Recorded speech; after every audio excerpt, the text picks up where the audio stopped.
Now, I will invite Richard to come on up.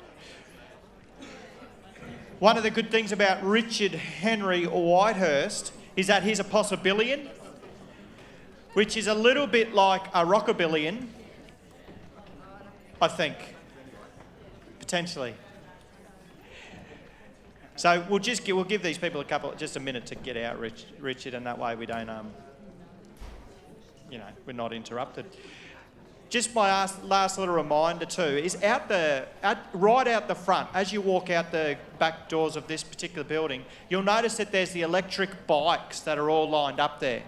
You are actually allowed to, for free, take the electric bikes out for a bit of a spin for 15 or 20 minutes, and Stuart and the crew out there will actually hook you up. They do that as a business, but today they're going to give you the experience. So if you haven't actually ridden an electric bike before, I suggest you go out there, get helmeted up, and just go crazy, right around to the national park. Tell me if tea tree's pumping still, and then come back and report back to me on what the conditions are like. All right? But check out the electric bikes because, it's free. And free stuff's good stuff. All right. I'm going to hand it over to you, Richard. So this is Richard Henry Whitehurst. He's going to talk to us about the overview effect, the impact that going into space has had on astronauts and how it's changed their perspective on life here. Sound good? Great. Thank you, Richard. Make him feel welcome.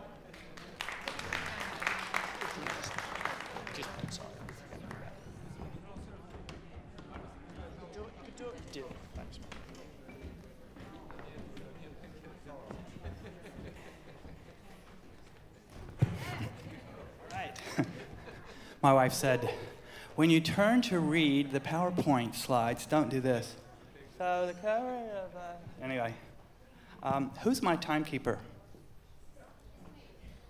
Are you kidding? Who is my timekeeper? Huh? Are you... Never let your wife be your timekeeper. I need you up front. I think that's time's up. All right. Good one. Thank you, everyone. So good having a wife do your timekeeping, isn't it? Yeah. Good on you. Thank you. What is a possibillian? It's just something, I didn't make that up. David Eagleman, he's a neuroscientist. He wrote a book called Some, and in that book he explored 40 different scenarios of what happens when you die. And it was just an incredible imaginative work. And he was interviewed on U.S. national radio, public radio, and they said, well, Dr. Eagleman, what do you think? Are you the one extreme, that materialistic reductionism, that means nothing happens, the molecules of your body disintegrate and this is nothing? Or are you the other side, the theistic side, you go somewhere, your consciousness continues, and what are you in this spectrum? And he goes, I'm a possibillian. I believe in possibilities. And apparently his website and social media stuff was like 50,000 hits in 48 hours. People just say, yes, big yeses. Anyway, I believe in possibilities. The overview effect. I did this talk yesterday. I ran out of time. I can segue off. And this talk needs about 2 hours. But I'm going to try to give it to you in about 20 minutes. The overview effect is what happens to a human being. You, me, anyone, the people that are trained, highly trained, are called astronauts. Now commercial space flight is coming in. What happens to the human being when they see the Earth from space? It's very powerful. It's very profound. It rewires the nervous system and the brain, the principle of neuroplasticity. There's a sense of oneness, a renewed sense of, not even renewed, for some people it's a new sense of like environmental responsibility. Our ability to respond, it's not reacting, it's not freezing, it's not going paralyzed, it's not, I'm gonna fight it, I'm gonna fight something, like the war against drugs and all. Fighting is over. It's not over right now, but it's part of the old history. We have a new story coming in. So,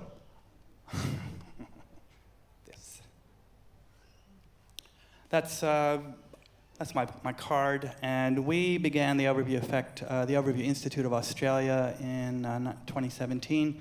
We are affiliated with the one in the United States, and little expanding planetary awareness evolving planetary humans. We are planetary humans, but a lot of times it's a question of deepening that awareness. We're all in this together. We're all related. Genetically speaking, we are all cousins. Every single one of us. Me and the yak herder in Mongolia, we're cousins. No more than 50 cousins away. First cousin, second cousin, third cousin, fourth. It's exponential, but we are still genetically related. So, we got 2 websites. I do presentations, corporate, school presentations. I'll do a presentation anywhere about this, pretty much. So if you have any group, I also do individual work, psychotherapeutic work, emotional work with people. I've done that for going on 30 years. And I love that. I love this. I'm very excited about this stuff, which is how I can get so off track. My wife and I were in Noosa National Park thinking, what's an idea, what's an example in nature? So very quickly, I'm gonna just power through these slides now, so forgive me, because I really like telling stories. But mullet, they're an aspiring subject for the overview effect. See a little jumping there, and you need a launch vehicle, and you got the overview. And same with humans, aspiring human subjects. Many of them are pilots, some are in the military, some are test pilots, but many of them are pilots. They're aspiring for the overview effect. Launch vehicle, that's a Saturn V rocket used in the Apollo program. Those are people. Little guys down here. Those are people. 35-story office building, that's how big that thing was. I could have seen that it was the summer of '69. I could have seen it, but I just didn't for some reason. I lived in Florida. I was stupid. And this is the overview. So this is the most famous photograph, according to photographic history, ever taken. Bill Anders, Apollo 8, took this picture in 1968. And it's been, I heard a lecture at Jean Houston. She said, I saw it in mud huts. I saw it in yurts. I saw it all over the place. Kickstarted the environmental movement, eased global conflicts, fostered peace efforts, brought awareness, focused energy to humanitarian activities. You see any borders there? Short answer, no. You don't see them, you can't see them. A bit of contrast, no borders. Come on now. My home state of Florida, not born there, but that was where I went to high school and university. See any borders? No borders. There is a border in this one, though, that you really need to see. Any guesses? Real quick guess. Huh? The wall. The what? The wall. The wall? You can't see no wall on that one there, let me tell you, boy. No. You can see it better there. Himalayan mountains from space. I was in the Himalayan mountains in the 1970s. And but the border, right around there, that's the border. The only border that matters, really matters, is the dark blue one that surrounds the planet. That's astronaut Nicole Stott, one of my Facebook friends. And German astronaut Ulf Merbold. For the first time in my life, I saw the horizon as a curved line. It was accentuated by a thin seam of dark blue light, our atmosphere. Obviously, this was not the ocean of air I've been told it was so many times in my life. I was terrified by its fragile appearance. This is a standard kind of emotional reaction by just about every astronaut. Oh my God. Thinner than the peel of an apple. Thinner than the peel of an apple. There's a space shuttle getting launched to the atmosphere.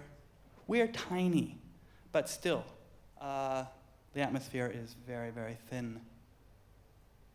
Cruising altitude, 11 kilometers, standard commercial airline. So when you're looking up, you see how tiny it is. The beginning of the death zone on Mount Everest is 8 kilometers, 8,000 meters, right? So U-2 spy plane flies at 22 kilometers, and that's pretty much the edge of space. Officially, space goes up to like 80 kilometers. I think they're going to extend to 100. So I'm going to show you a video shortly, and in the video you'll see at nighttime, no, it looks a lot thicker. No, that's just where the molecules sort of begin there, but it's not really that thick. And this is, right here, That's a commercial airliner at 11 kilometers looking down, you're looking down 22 kilometers high. So it's this tiny, when you look up from the ground, when it's looking down. So it's extrapolate into it. Then you can start to get it. We sit, my wife and I sit at beautiful vistas on the coast, kind of working it. Yes. Planetary overview awakens a new story within humanity. You see it, it's like a download. It's like a download. I haven't been into space, but I've been looking at this stuff since the 1960s when the images first started coming through. And then late 80s, I saw Kevin Kelly's book, Home Planet, and then Frank White's book, The Overview Effect. And he coined the expression, looking out of an airplane, right? Cultural historian Thomas Berry won't go into it. He just says, we need a new story. That's the short version. Joseph Campbell, the great mythologist, a scholar in world mythology, said, this might be the symbol really for the new mythology. Image of the earth from space. Not heaven and earth, it's earth in heaven. It's a whole new thing. That means a whole new thing at a deep level of our psyche.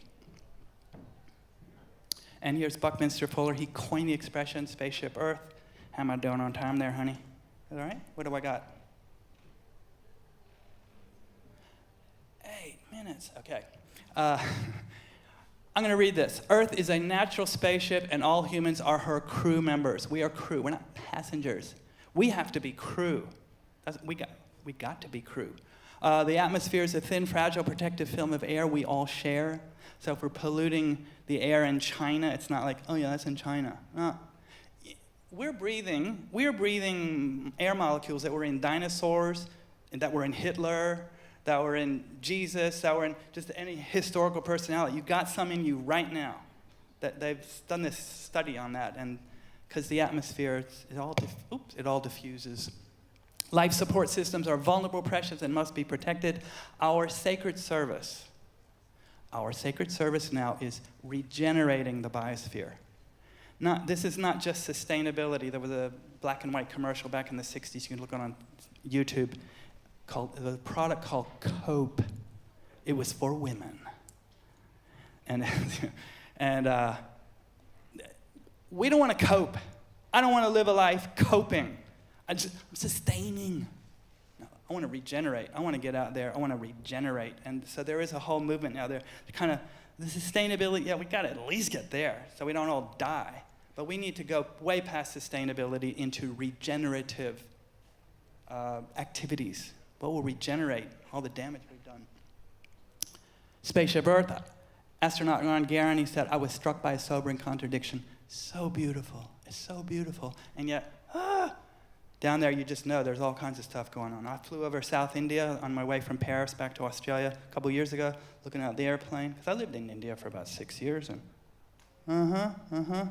And you just know it's the whole spectrum of human experience right down there. You know, people in utter agony, inconceivable, incomprehensible agony, and people in states of profound joy and enthusiasm and excitement. Speaking to Paul Hawken a year or so ago down in Byron Bay, new story attitude, this is the attitude. What a great time to be born, what a great time to be alive, because this generation gets to completely change this world. It's a hero's journey. You young people down there, you're the ones. You got to do the work. Yeah, now we all have to do the work. So that's the attitude. We're on a hero's journey now. We get to do this. Like, we are called.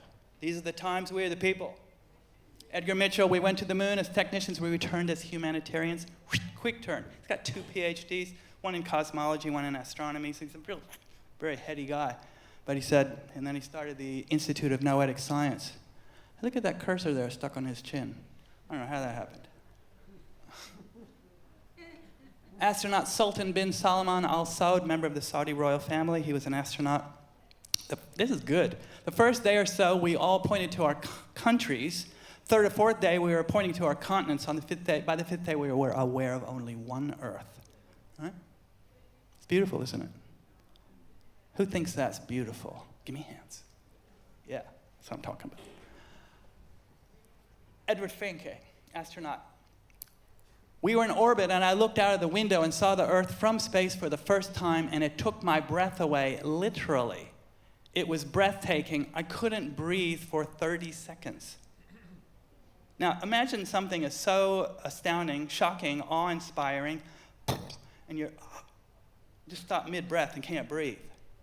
30 seconds. I thought, I'll make them not breathe for 30 seconds, but I'm not going to do that. But just imagine that, 30 seconds. They all say that, more or less, in their own unique ways. Gene Cernan, I can talk about it for a long time. It's one of the deepest, most emotional experiences I've ever had. They say, no matter how much you prepare for it, no matter what you've seen video-wise, it's never quite like the real thing. Frank White, colleague of mine in the United States, he wrote the book, The Overview Effect. I'm not going to go into this. Powerful cognitive shift in awareness that arises from seeing the Earth from space. During the planetary overview, the brain and nervous system get rewired through a process known as neuroplasticity. Really, it's not just in your head, it's in your physiology. Dolphins do it. Humans do it. We can do it. Look out the airplane window. Who flies, when you're over land during the day, who flies and gets, I want the window seat, I want the window seat. And you sit next to the window because you want to look out the window. I do every time. But give me some hands. Who likes to sit by window seats? Yeah. If it's a long flight, you're flying to America, it's in the middle of the night, you're not going to see anything. Give me the aisle seat. But yeah, these activities change your neurology, your nervous system. Everything really does. Won't go here right now. Old story, new story. Small is Beautiful. E.F. Schumacher wrote a book in the 1970s called Small is Beautiful. This makes sense. I mean, why? Why? It's called ego stroke. Ego stroke. It's really just a delusional sort of thing about if I get this, then I'll get something else. I'll get a certain feeling. To change something, build a new model that makes the old model obsolete. Things are happening very fast now. I'm going to read this poem. How much time I got? Thank you. Thank you. This is a part of a poem by Drew Dillinger. It's called Hieroglyphic Stairway. It's 3:23 in the morning and I'm awake because my great-great-grandchildren won't let me sleep. My great-great-grandchildren ask me in dreams, what did you do while the planet was plundered? What did you do when the earth was unraveling? Surely you did something. When the season started failing as the mammals, reptiles, birds were all dying, what did you do once you knew? Right? I saw that Peter Jackson movie about World War I. He brought it all up, colorized the whole thing, and they had a poster. I'm stopping now.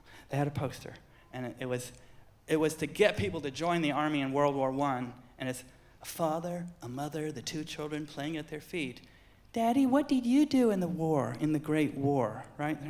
What did you do? So this is a little different from that. Look at that, Australia, sorry, top of the pile. How many planets, if everyone lived the way we live, would it take to live the way we live? We got some work to do. Oh man. Okay, look, I'm just gonna, I love this picture. Where's my, oh great. Albert Einstein, right there. This combination, new story image, the understanding of science, the wisdom of our indigenous people. That's what we're bring that together. That's what we need to do, bring that together. And I won't read that quote. Be the change you wish to see in the world. We've all heard that. Most of us have heard it, Mahatma Gandhi. This is called changing the world from the inside out. Starts here. Starts here. All right. Don't roll it yet. Just 1 second. So this is a video. This is Earth from space, astronauts speaking about it. Most of it is in time lapse, so it's going a lot faster than it. Normally it's 8 kilometers a second. But anyway, listen to this. Absorb these images, kind of get dosed up on these images because we're going to do a meditation that I think you're going to really like. Okay, roll it.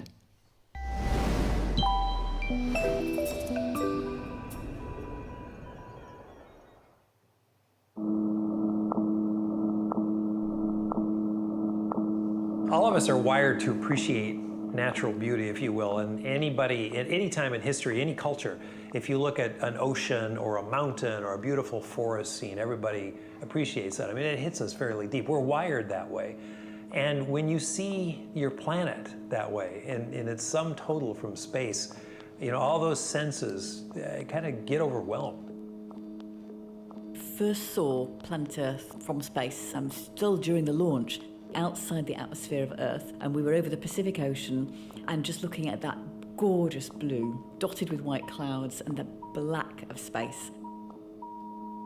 This impossibly blue planet in this impossibly black sky just kind of hanging out there. It is really, really breathtaking. Even though you've seen the Earth through movies, pictures, when you look at the Earth with your own eyes, changing very fast at the speed of 8 kilometers per second, what you see is beautiful. You have tears in your eyes, even if you are a tough person, you can't avoid becoming a child again. And we wish all humankind could experience this view of Earth. It is this perpetual, dynamic picture show that again, you never get tired. Even 6 months into the flight, if you pass by a window, it's like a magnet that draws you to it. And you want to pick up a camera and take pictures of it. As we fly around the Earth, every 92 minutes, the Earth is twisted around by about 13 degrees underneath us. So the next time you fly another orbit, of course, the Earth's moved around a bit, so you get yet another view, which is, I think, one of the reasons why it's so beautiful. It's entrancing. This constantly moving Earth is something that nobody ever gets tired of looking at.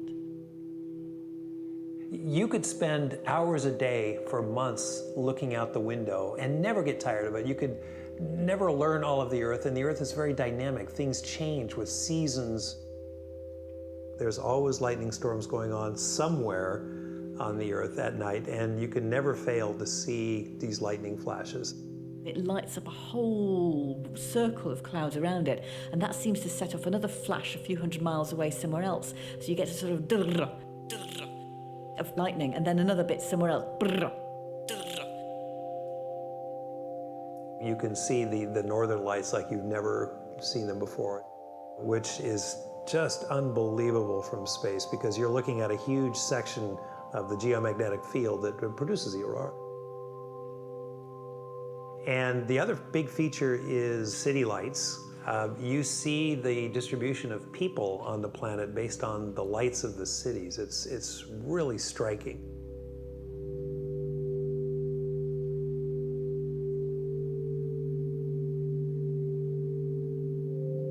We're only a couple hundred miles away. We're circling the planet, but just that change in perception, just your ability to step back that far, I think it prioritizes how you feel about the planet.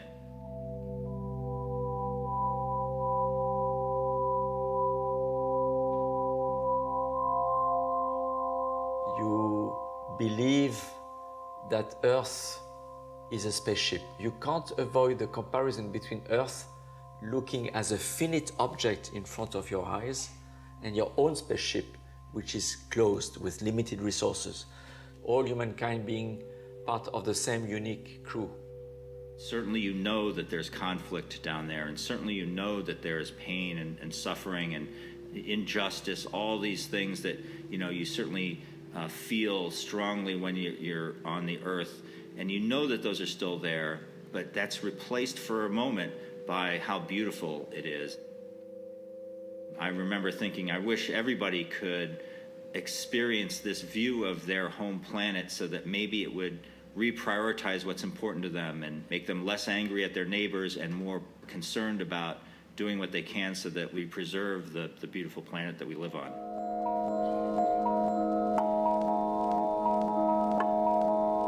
You look at that vastness of infinite stars, and I think that's when you start to realise how insignificant not just you as an individual are, but how insignificant the Earth is, how insignificant the whole human race actually is.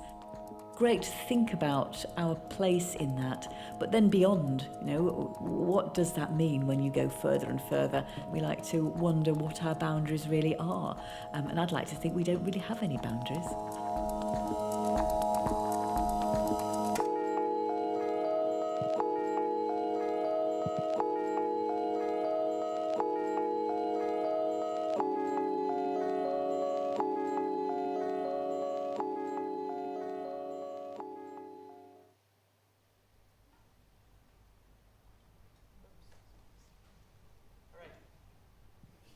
All right. Now we're going to do a little meditative exercise here. I think you're going to like this because it's one thing to think about it purely cognitively. It's another thing to have a little bit of a visceral sensation of it where you feel it like, oh, yeah.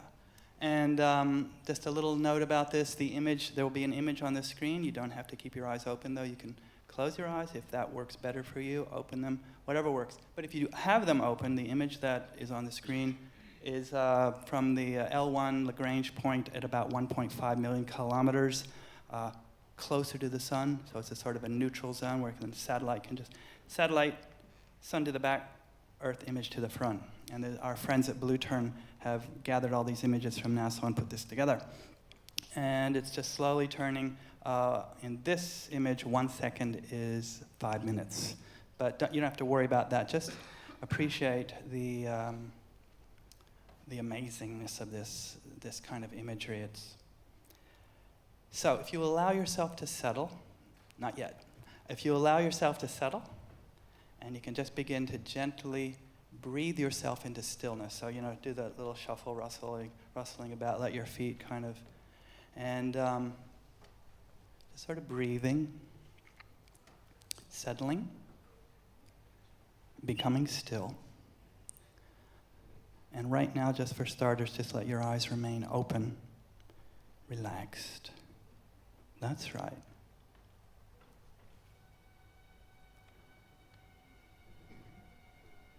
And here's our planet. Beautiful. Gazing softly. The beautiful Earth in space. That's right. Slowing down. Relaxing into the vision. On the screen, or perhaps soon, the inner vision with your eyes gently closing. Whatever you prefer, whatever works. Listening, letting go, seeing the Earth from space, floating in space, slowly turning, so very fragile.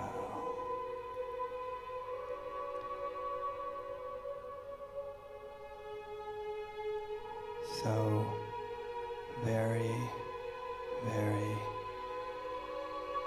beautiful.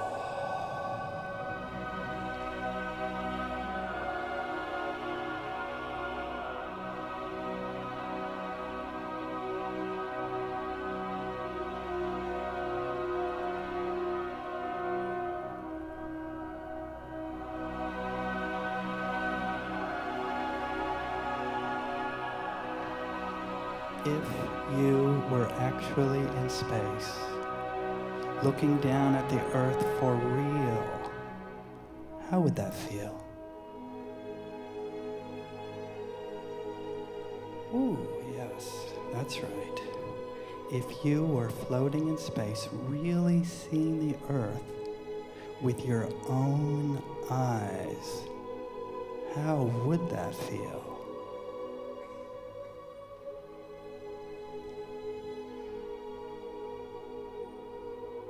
Yes, how would it feel? If this powerful planetary overview awareness was fully absorbed throughout your body, mind, and heart, How would that feel? How would that feel? You're above the earth looking down. How does that feel? How does it feel? Just becoming sensitive, feeling into your body, noticing whatever you notice. Some of you may or may not feel something happening in your body, but just experience whatever you're experiencing. And for those of you who are feeling something, if you lived within those feelings most of the time, what could you see yourself doing to make it a better world? To be truly on the hero or heroine's journey within the new planetary story. If you felt that most of the time, what could you see or sense yourself doing to make it a better world?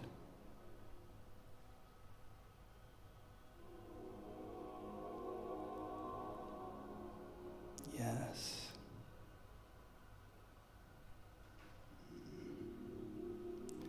That's right. Beautiful.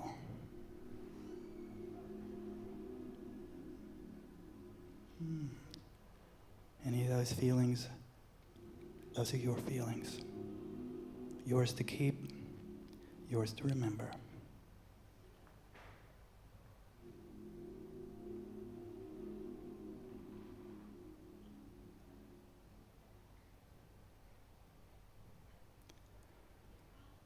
Okay, now just allowing yourself to kind of ease back into the room, gently returning to complete waking awareness.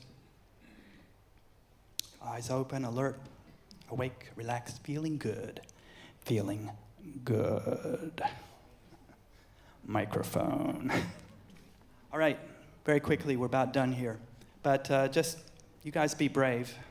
And I want to see some hands. Now, who felt something in their body? Give me some hands. Yep. And if we were to scale those feelings, for those, I know some of you didn't raise your hands, some of you just raised your hands because, oh, never mind. If you were to scale the feelings 1 to 10, 1's hardly anything really, really slight, and 10 is like fully maxed out, the needle is buried. Just call out some numbers, say, oh, that was about a 5 or whatever. So just give me some numbers, just start calling them out, be bold, be brave. 6. 8. Yep. More. 4. More. 4. Yep. Any others? Okay. It's very common. I've done this with thousands of people. It's not uncommon to have people call out a 10, or I've had groups in smaller groups where I can really control it. Just about all the numbers are 7 and above. And you think about it, that's pretty strong. Like, if I have a client and they're in emotional turmoil, I scale it, subjective scaling, how strong is that? It's an 8. Whew, I know they're going through the grind. What to speak of a 9 or a 10. And any of you, if you were going to give it an emotion name, we're just about done, the name of an emotion. So I felt it here, it went up here, whatever. But if you're going to give it an emotion name, joy, apprehension, love, excitement, inspiration, whatever, what emotion name would you give it? So just call out some emotion name. Peace? Yes. Yeah. Love? Yeah. Compassion. What was that one? Compassion. Compassion, beautiful. Inclusion. Conclusion, did someone say? Inclusion, yes. And what was this? Sublimation. 4 syllables, dang. You must be Rosie. Any others? Connection, yeah. Inspiration. Look at that. That was 4.5 minutes. Dung, dung, dung, dung. And when you repeatedly infuse the organism with these kind of emotions, there's a biochemistry that correlates to that. And that is healthy biochemistry. Oh man, we're all doomed. The world's going to hell. There's nothing, right? There's biochemistry that goes with that too. So you have to protect your resonance, right? Because you're going to change the world from the inside out. Be the change. Right? Let's see, anything. Oh, last little bit. For those of you who are calling out some of these names, or if you... Now this is a little bit more vulnerable, but if you feel okay saying it, did you see yourself engaged differently, or perhaps more intensely, or more intently? And if so, how did you see a difference? This would be a little more vulnerable. But as Bob Dylan said, even the President of the United States must sometimes stand naked, right? So we're all just human here. This is a little more crude, but Ernest Becker, who won the Pulitzer Prize for his book, The Denial of Death, said, "We are all gods with anuses." Human beings. We're amazing. We're, a species of extremities. That's human beings. So anyone, just one or two, I felt I would do this, or I felt a little bit more of a strong orientation that way. On the right path. On the right path. I had a vision of myself leading a group of people, talking more about compassion and helping the world. Beautiful. I'm getting chills on that. Thank you. That's beautiful. Less judgment, more acceptance. Less judgment, more acceptance. Just, my wife has said, so I'll paraphrase. You said a group of people and Teaching more compassion and yeah. showing them a different way. Yeah. I'm only one person, but I am one person. I can't do everything, but I can do something. I'm not going to let what I can't do get in the way of what I can do. Right? That's beautiful. Thank you. Yes? Part of a whole, like a part of a, are you saying a whole? The whole? Speak up. Like part of the whole, like Part of the whole, yes. Where you live it and you feel it. Yeah, beautiful. Anyone else? Okay. Yes.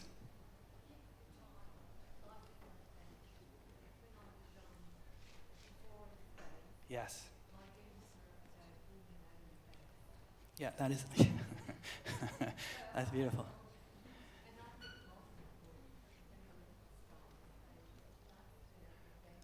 Yes. That's. Did you say first keep the child? Keep the child, yes. So, any of you have heard of the inner child? We're going to heal the inner child. But this is not the wounded inner child. This is the magical child, and we all have it. It's all there, right inside. So, very nice. Yes, thank you. So where are we at? We done? We have 5 minutes? Oh, he's on in 5 minutes. Well, I don't give a damn. No. When we had the previous talk, it was the panel, and okay, well, and everyone just gets up and walks out. Oh, no. Is there one question? And then we'll get out of here. One question. Rosie.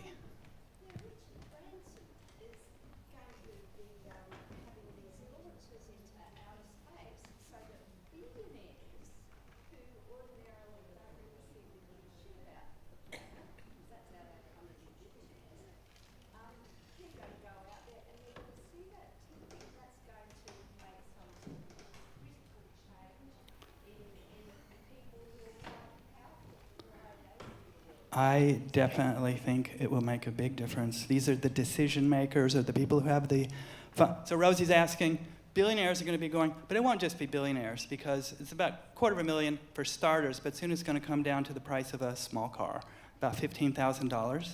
And there's cheaper options, balloons going up, and Ron Guerin, the astronaut's going to be. Anyway, it's going to be. And also what we've got happening. David Beaver, one of the co-founders of the Overview Institute of the United States, his buddy is a guy named Douglas Trumbull. Douglas Trumbull won the Academy Award for special effects. He's the guy who did special effects for 2001. He also did Blade Runner. He's also, Ridley Scott. He's done big work with Ridley Scott. He's the real deal. He's developed a new system of immersive virtual reality, not with those goggles, group, and it's scalable. He's got a working model of 70 people, so he's sitting in a thing, giant curved screen, and it's better than IMAX 3D. it's 140 frames per second. Everything disappears and you're just there, right? That's coming. And so, what do you want? I gotta stop. I'm in the wrong place. I gotta get out of here. Yeah. There's a lot of really exciting things happening with this stuff. Visit our websites, overviewinstituteaustralia.org, planetaryhuman.com. Thank you very much. We have cards here.